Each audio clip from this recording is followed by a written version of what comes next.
So we're going to go over the $17,000 day I had yesterday on DWAC and SPRC, mainly all DWAC, as well as some other things. So let's kind of dive right into it, see exactly what led to my thought process, my trading strategy, how I profited on it, and all that good stuff. So first thing is, let me pull up SPRC. Now, it got halted pending news, and I actually was kind of crap talking it. It was halted at 105. I said, generally speaking, halts pending news are negative news catalysts. It generally goes down much more, yada yada. And I was kind of not expecting it to be good, which it's because it's true. Generally speaking, if it's halted pending news, it's not really the best. However, in this circumstance, it was good. And then it resumed. And I was on it right as it resumed. I actually bought very high. I actually lost about $1,200 on it initially. Bought at 151 or 148 for anticipation of the break of the $0.50. Pulled on back down to 114. I stopped out somewhere around 135 range. I lost about 12 pennies a share off of 10,000 shares, losing about $1,200. So that was how I started the morning. Now I came back up, retested 150. I added at 148 again for the anticipation of the break. Added again at 150. Squeezed up to 160, 161. I didn't take any profit then because I saw there was more buying pressure and selling pressure. My first sell was 165. I saw about a 30,000 share seller there. So on the level 2, those of you guys don't know, it's the blue box on the bottom right hand corner. Saw a large seller on the S size, took half profit, and then for a ride up to 175, selling at 173, 172 range for a moderate $5,000 gain. Really good gain. However, there's lessons to be learned within that $5,000 gain. Yes, was a good gain? Absolutely. However, in my opinion, I traded this I don't want to say poorly, but I did not trade this very smart. Reason being, I was down 1,200 on it off of 10,000 shares. And one of the bigger faults I have as a trader is I am competitive. I don't know if it's really through my competitive nature, but to me, I'm thinking like I'm gonna get back at this stock, man. This stock pissed me off. I'm gonna show who's boss. So I actually doubled up my position size because I bought twice, 148, 150, both instead of starter positions, both 10,000 share orders. I had 20,000 shares. If this pulled on back an extra 10 cents a share, next thing you know, I'd be down 3,500 on the stock. It's pretty big. That's my max loss for the day. Was that in the moment, that was not the right decision. I should not have simply sized up just because I had lost on it. If I did not take that trade and I did not lose on it, I would not have sized up that much. I can promise you that. I would have kept the original 10,000 share buy order, been happy with it. Would have made, 20 cents a share on it, making $2,000, and I'm happy with it. Actually, no, I'm sorry. I increased it a little bit even more. I took two 15,000 share orders, so I had 30,000 shares. That's more like it. I sized up because I was down. If I break it down, yes, retests are generally stronger. I like the catalyst. I like the setup. I can say anything I wanted about it. But in retrospect, I should not have tripled my position size after taking a decent loss on it just to get back, because my thought process was, okay, I need extra shares on top of these shares so I can make the extra little bit of profit to kind of cancel out my last trade. And then these added shares I have on this position will put me in the green. Bad decision making. If that pulled on back, I would have lost a decent amount of money, and thankfully it didn't. I traded my plan. It worked out accordingly. It was a really good gain. I was very happy with it. However, I took unneeded size for no reason. It wasn't an amazing catalyst. I mean, it was a good one. For a stock to jump 50% out of a halt is a good catalyst. It was instantly up 50%. So I knew there was more upside. But there was no reason for me in this market to be taking almost a $50,000 position on a stock below $2 in a colder market. So that's the number one lesson to be learned, guys. Just because you lose on a stock does not simply mean you should size out even more to get back into the position. Okay, and to kind of get back at the stock. I still do that, and I have compounded sizable losses in the past because of that issue. Now, DWAC is indeed pulling up a little bit here. And we're going to go over, I only traded SPRC and DWAC. Those were the two stocks I traded. I did options. I did some options just practicing. I think I did, if I go back to my screenshot of my day yesterday, lost a little bit on, at one point I was down about like $700 in my options account.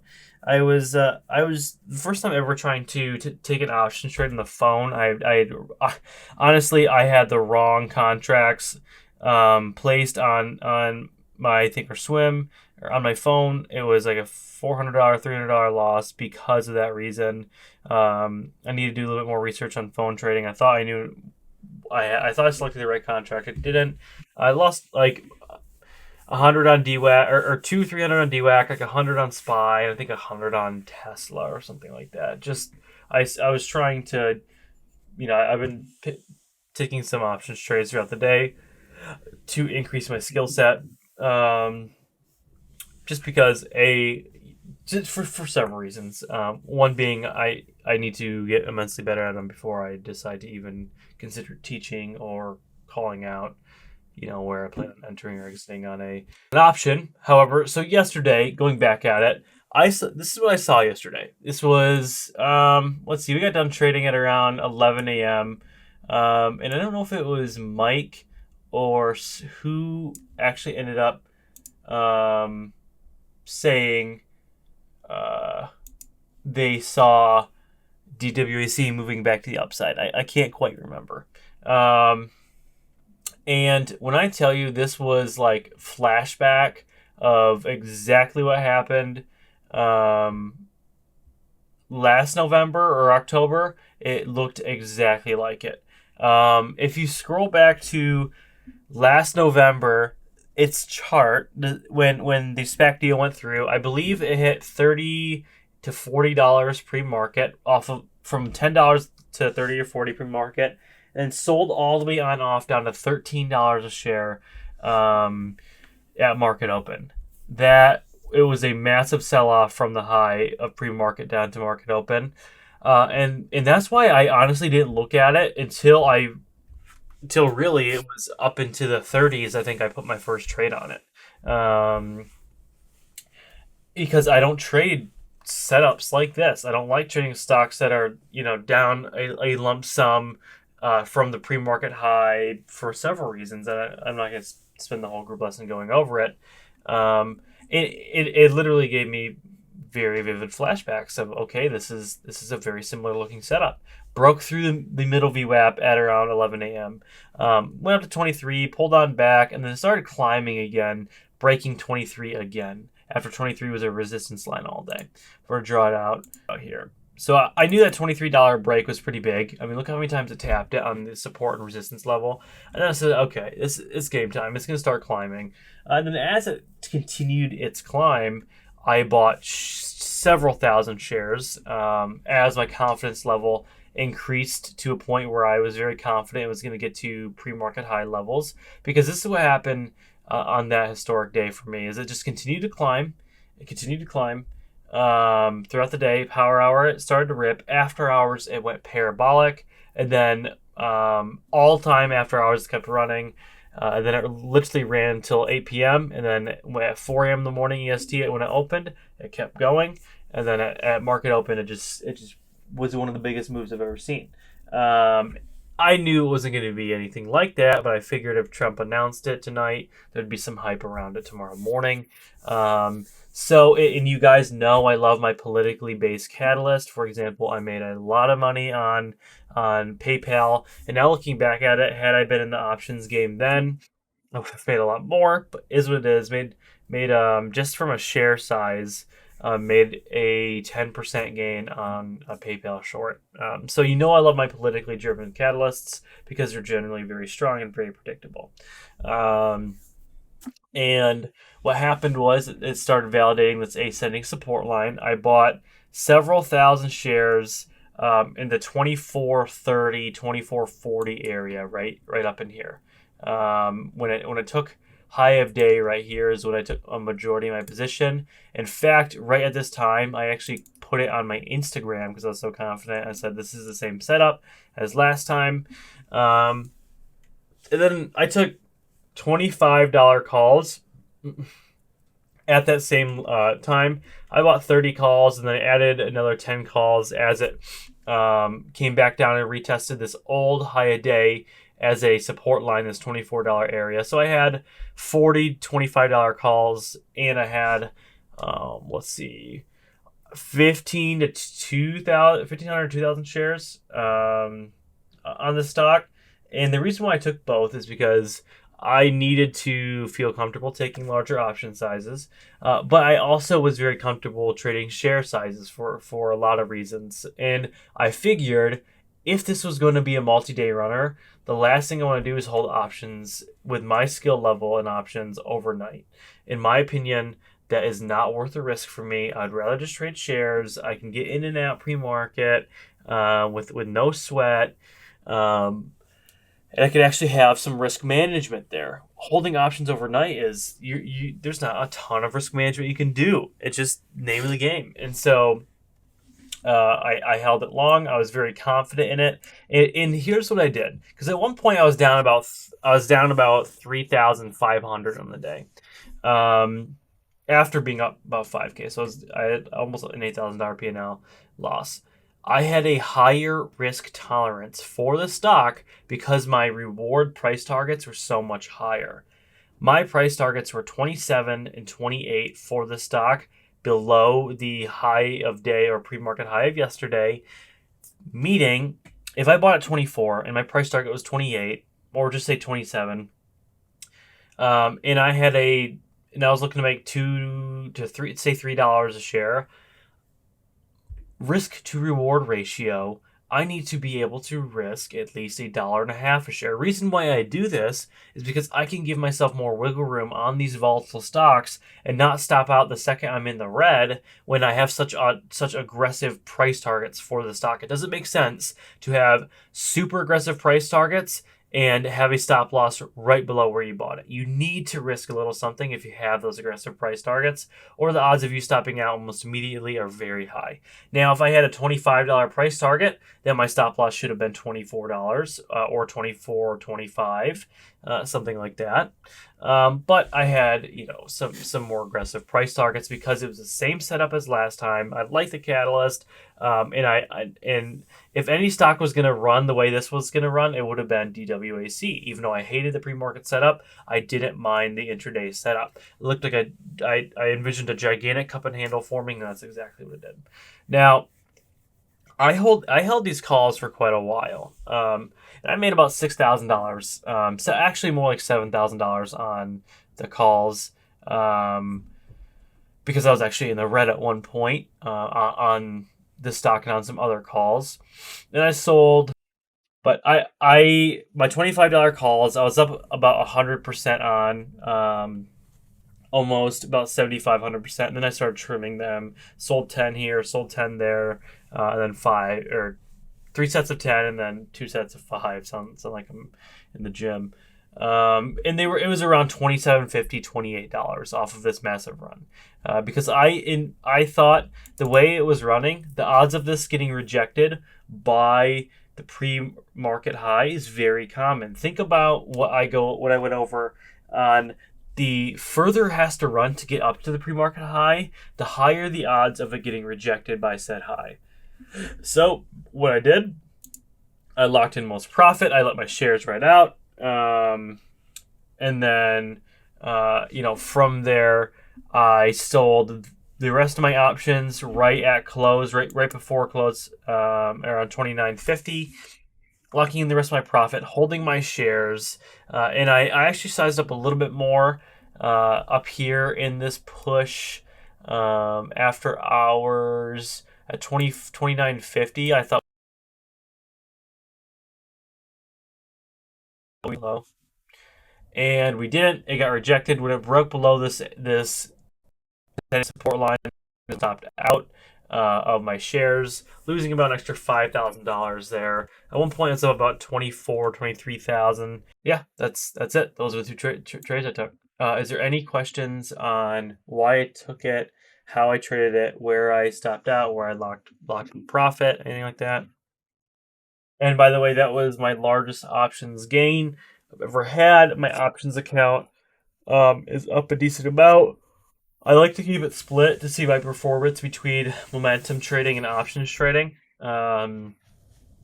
Just going forward, when I'm backtesting my strategies in certain markets, see what I obviously can end up doing in the options realm, as well as in the momentum side. So that's just recapping my my epic day I had. Like I said, team, could be a good idea to talk about when adding into a dip. Are you talking about this dip ad I had? I did dip buy off of this perfectly drawn. Actually, Corey drew it for me. This ascending support line. I actually bought the dip here at 26.35. I added more shares. Can you talk about what scenario you're talking about? Are you talking about DWAC right here off of this dip buy?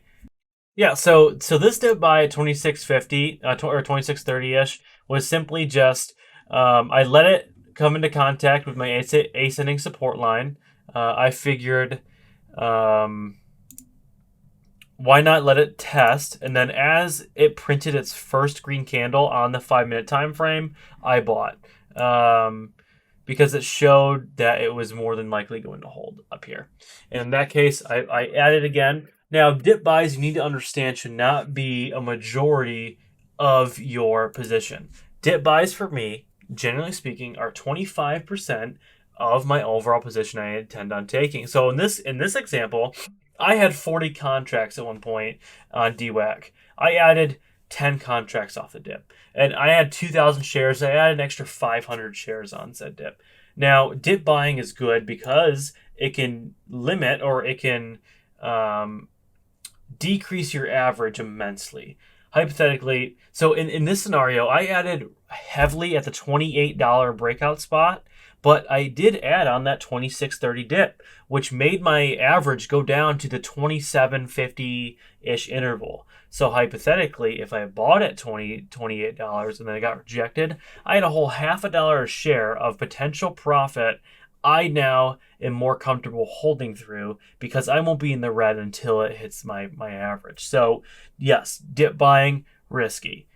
Way more advanced. If you're a beginner, do not dip buy because a lot of traders simply think that when I dip buy, I'm simply just seeing a red candle print and I just chance it. Like, oh, this could be the bottom. That's not dip buying. You're just gambling. So the way I dip buy is I dip buy off of psychological supports. I dip buy off of ascending supports, and I dip buy off of old flat top breakout resistance lines that are now going to form a new support. Just because there's a red candle printing doesn't mean I need a dip buy, unless I see a massive buyer on the level 2. However, I always generally wait for the first 5-minute candle to print green before I start, dip buying. Ross said that. He said that he'll add on a dip and decrease and lower his target just as a way to get out of a position. I'm shocked he said that. That is not, in my opinion, like I respect Ross Cameron and I don't want to say he's this and that, but in my opinion, that is not smart. If the stock is going down, and it is not going to your plan, then why would you add on it to just try to get out of it? I don't. By the way, DWAC's trying to form a new high a day. Yeah, I don't know. I personally would not do that. I would not buy the dip just so I can decrease my price targets just to get out. I used to do that when I was a beginner. Try to buy the dip, dollar cost average down so I can get out at break even. But that hopefulness of getting out of break even generally doesn't really go well for me. So I'm not saying he's not good or this and that. He has helped me out a lot, but I am shocked he did say that, to be honest. DWAC is popping off your team. I might have to trade it here.